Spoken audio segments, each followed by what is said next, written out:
Delhi Dehradun expressway के underpass पर सड़क हादसे में जान गंवाने वालों की पोस्टमार्टम रिपोर्ट आ गई है।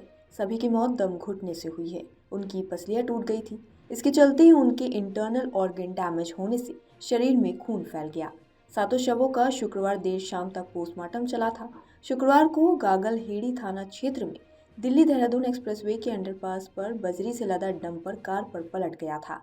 इसमें 7 लोगों की मौत हो गई थी। 2 पैनल के डॉक्टरों ने सातों शवों का पोस्टमार्टम किया। पोस्टमार्टम करने में करीब 3.5 घंटे लग गए। एक शव का पोस्टमार्टम करने में करीब 30 से 40 मिनट का समय लगा। शनिवार को सातों की पोस्टमार्टम रिपोर्ट आ गई। इसमें आया कि डंपर का भारी भरकम वजन और बजरी गिरने से कार दब गई थी। इसके चलते सभी लोग कार में दबे रहे। जब तक बजरी हटाई जाती तब तक वह दम तोड़ चुके थे। पोस्टमार्टम रिपोर्ट में भी दम घुटने से मौत होने का कारण आया है। इसके अलावा सबसे अधिक चोट उनकी छाती में आई है। पसलियां टूट गई थीं। उनके इंटरनल ऑर्गन पूरी तरह डैमेज हो गए थे। इसकी वजह से ही शरीर में खून फैल गया था। पोस्टमार्टम रिपोर्ट अधिकारियों और संबंधित थाने को भेज दी गई है। सड़क हादसे में पत्नी, बेटा, बेटी, दामाद और मासूम नाती सहित 7 परिजनों को खोने वाले महेंद्र सैनी की सिसकियां दूसरे दिन भी नहीं थम रहीं। आसपास के घरों की महिलाएं पीड़ित परिवार की महिलाओं को ढांढस बंधा रही हैं। दर्द इतना है कि हादसे का नाम लेते ही पीड़ित परिजन सिहर उठते हैं। उनके दिल में दर्द और आंखों में आंसू है।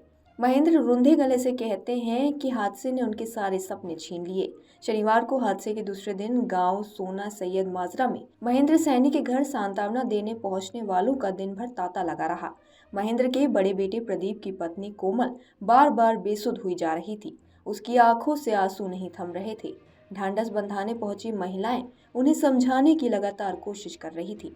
परिवार का दामाद शेखर अपनी कार से आया था, जिसे वह यहीं खड़ी करके परिजनों संग मामा की अंत्येष्टि में शामिल होने जा रहा था कि पत्नी जूली और मासूम बेटे सहित मौत का शिकार हो गया। उनकी कार को देखकर ससुर महेंद्र बार बार सिसक पड़ते हैं। बोलते हैं, इसे तो कोई चलाने वाला भी घर में नहीं बचा। केवल 5 साल का नाती अभिनंदन घर पर अपनी दादी सुशीला के पास है।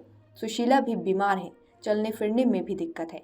महेंद्र ने बताया कि उसकी बेटी, दामाद और नाती की रस्म पगड़ी रविवार छांगा मजरी में कर दी जाएगी। आखिर वहां अब कौन बचा जो 11 या 13 दिन तक धार्मिक रीति रिवाज पूरे करे। इस दौरान पीड़ित परिवार के अन्य लोगों का दर्द जुबां पर आया तो बस इतना बोले कि हमारे तो चले गए, हमें किसी से कोई शिकायत नहीं। प्रशासन अब आश्रितों को आर्थिक मदद दिला दे। शेखर और जूली के अनाथ हुए बेटे अभिनंदन की परवरिश और उसके भविष्य की चिंता भी रिश्तेदारों के चेहरे पर साफ दिख रही थी। अगर आप ये वीडियो YouTube पर देख रहे हैं तो हमारे चैनल को सब्सक्राइब कर बेल आइकन दबाएं और Facebook पर देख रहे हैं तो हमारे पेज को लाइक करें।